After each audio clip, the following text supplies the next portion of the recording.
Welcome into another episode of Profits Picks. We'll go ahead and take a look at every game on the board. We'll go through a side, a total. We'll look at player props. We're getting a little bit farther into the series, so maybe not so many series bets. We'll see how we can put money in everybody's pocket. Today's show will probably be a little bit shorter because no series prices, but we'll start in order that the games go off. Make sure we get them out in time. So we'll start with Toronto Raptors taking on the Brooklyn Nets. Line opening Raptors -8.5. Currently seeing -11 out there. Total opening 221.5 and sitting at 219. And I agree completely with the line move on the side. Um, Joe Harris has left the bubble for Brooklyn. And Brooklyn, I mean, they've been a team that's been feisty, a team um, that doesn't really give up, but it took a lot of energy out from that game, last game. Joe Harris leaving the bubble. I don't know. I kind of see a team that maybe might be defeated, a team that could get down early and maybe pack it in.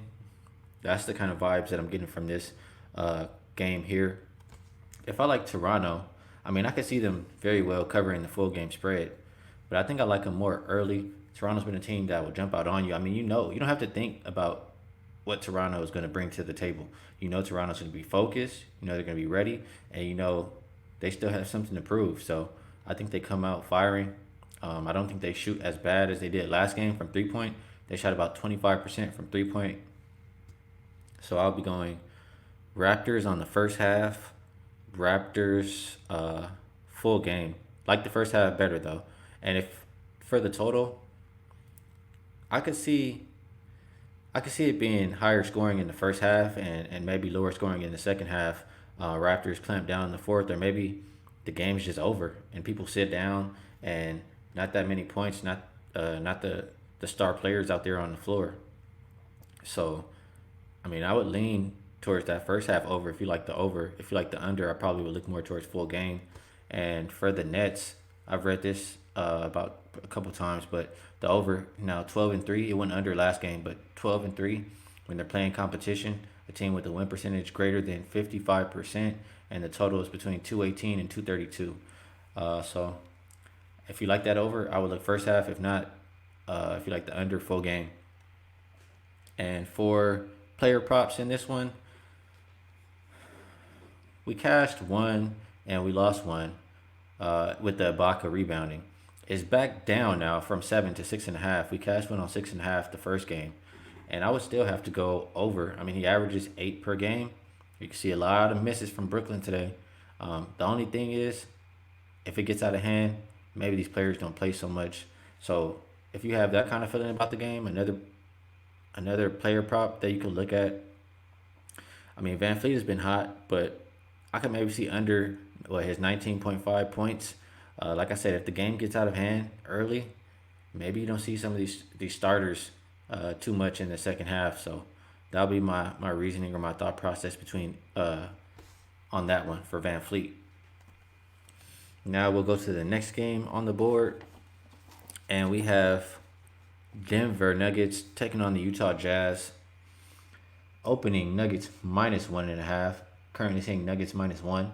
Total opening 219. And it's dropped down a little bit. We're seeing 218. And on this total, well, first off, Michael Conley will be available for this game. He was out. And Donovan Mitchell, I mean, I think Donovan Mitchell and the Jazz both play better when Mitchell is the primary ball handler. So it'll be interesting to see what they do with Conley back. So I think Conley back actually hurts the over. But at the same time, I mean, how can you step in front of this Denver over? They went over 10 in a row. Both these teams seem to be able to find mismatches that they can exploit on the offensive end. It's went over both games so far, not even really close. I would have to just, I mean, ride the streak until it falls off. I'm not trying to jump in front of it and catch Denver to go under. Uh, they've been playing less defense. They've been scoring points.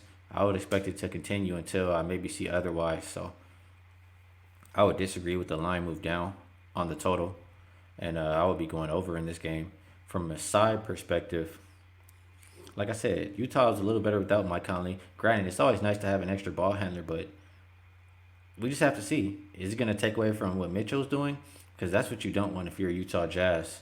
And the Nuggets, I don't think they play as bad as they played last time out. I think they come back out here and take control of this series. I look at the Jazz. I'm not a big fan of the Jazz. Granted, they haven't always played through Donovan Mitchell, so that's a little bit something new. But Jazz versus competition, 55% win teams are greater. They're 2-8 straight up and against the spread, losing by an average of 5 points per game. And the Nuggets, when they're coming off of a loss and they're favorite, they're playing 35% win teams or greater. They're 7-0 straight up, 6-0-1 against the spread. They won those games by an average of 13.29 points per game. And the Jazz are on that list twice. Um, Utah is 1-4 versus Denver. They only won that last game. I think Denver comes back out here and rights the ship. I think they take control of the series, go back up 2-1. So you can get Denver right now. I mean, they're -1. You might as well probably. I mean, you could take the -1 or you could take the money line. Um, but I like Denver here in this spot. And the total, I said I liked over. For a player prop, I'm gonna think about this one. And when I think about it, Jokic, he's interesting.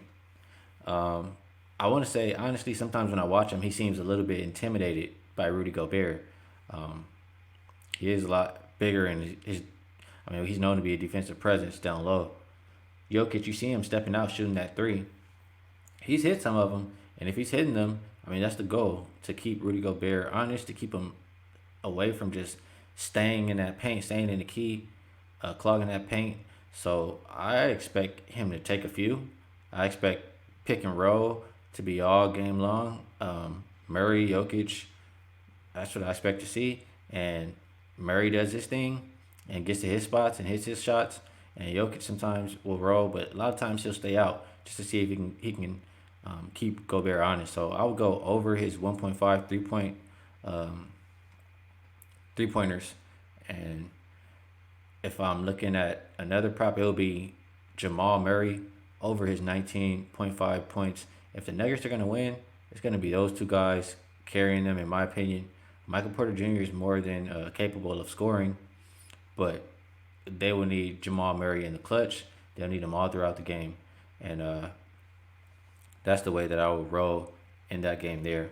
Next game up, we have Boston Celtics taking on the Philadelphia 76ers.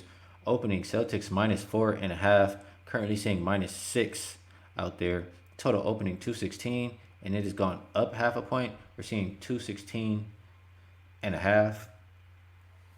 And I don't feel too strong about this total. If I had to play this total, I mean, one thing I know, I do not trust Philadelphia to play defense. I trust the Celtics to play a little bit of defense, but I do not trust Philadelphia to play defense at all. I think this is another game we could potentially see Philadelphia quit. I mean, I don't think that they will, but we could see it. I mean, they looked done last game, so if I like the over, I think I take it more so in the first half, just in case people don't really care so much if it's out of control in the second half. We stay away from that there. So if you like the over, take the first half. If you like the under, take it full game, in my personal opinion. Now from the side, like I said, Philly looks done. They don't play any defense. They're pick and roll defense. They're just gonna. I mean, if they pick on Embiid, I think any of those guys can get what they want off the pick and roll. Kemba, he can get to the spot, shoot that nice mid range jumper. Jaylen Brown, Jason Tatum, they can all do pretty much the same thing. So it's gonna be tough for Philadelphia to defend. And Boston, they've owned Philly, 14-5 against the spread. Their last 19 versus Philadelphia, 8-1 against the spread. Their last 9 without Gordon Hayward. These guys are stepping up, and I think they keep it going. I think Philly might be done here. It's a coaching mismatch in this one as well. Brett Brown is probably going to be fired after the season. If he's not, I don't know what to say.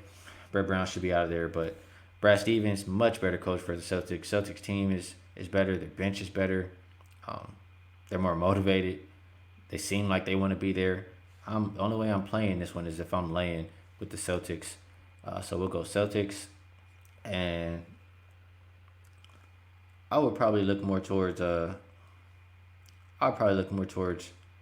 that first half over just because I don't think Philadelphia is going to play any defense.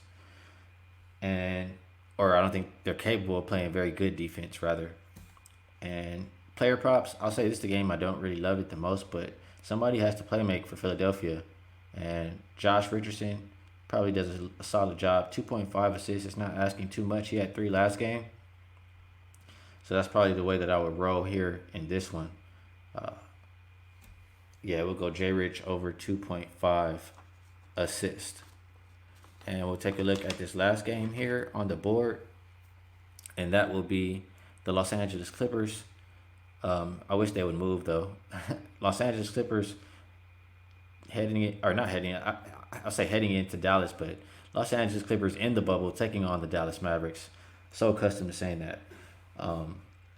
Line opening Clippers -4. It's gone up to -5 now. Total sit opening 233 and it's dropped down to 231. Patrick Beverly game time decision in this one. Not sure. Not sure if we'll get him in this one. He didn't play the last game. And he's now been downgraded to doubtful. So we probably will not see Patrick Beverly. And I agree with the line move on this game for sure. Clippers, in my personal opinion, got embarrassed. And when they get embarrassed, they respond. Clippers off of a loss as a favorite. As long as they have Kawhi and Paul George in the lineup, they're 11-0 against the spread. The average spread was -8.8, and they covered that by 11.14 points per game. So they won those games by an average of close to 20 points. 19.94 points per game is what they won by. And Dallas, on the other hand, I mean, they played well. They got them a win. I just think Clippers will take this one personal and really clamp down on Dallas.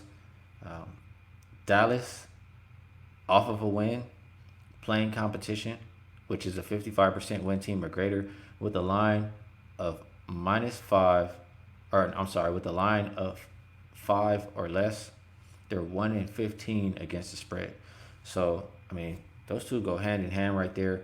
I like the Clippers to come in here and take care of business. I think Kawhi, Paul George should really take the challenge and guard Luka all game long. I think I saw them do that in the first time they played, like in the beginning of the year, and I think that's how they should approach this game here, especially coming off of that the way they lost that last game.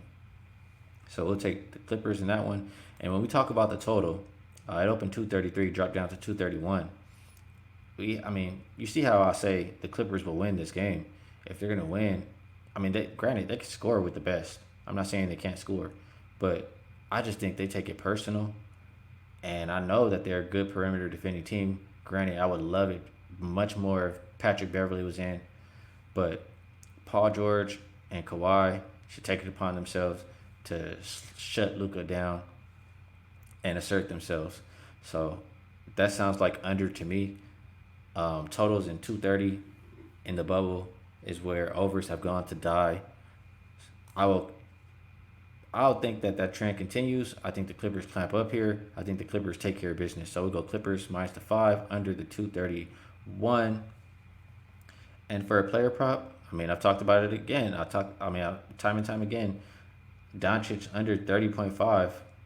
I think they clamp him up today. I don't think they let the young 21-year-olds show them up again. Especially Kawhi Leonard. I have a lot more faith and trust in him than I do Paul George, although I think Paul George shows up as well. So that's the way we'll go in this game. That's everything on the card. This is the last show of the week. We'll be back on Monday. Best of luck if you tell everybody. Thanks for rocking with me on another episode of Prophet's Picks, and I'll catch you guys next week. Best of luck on your best this weekend too.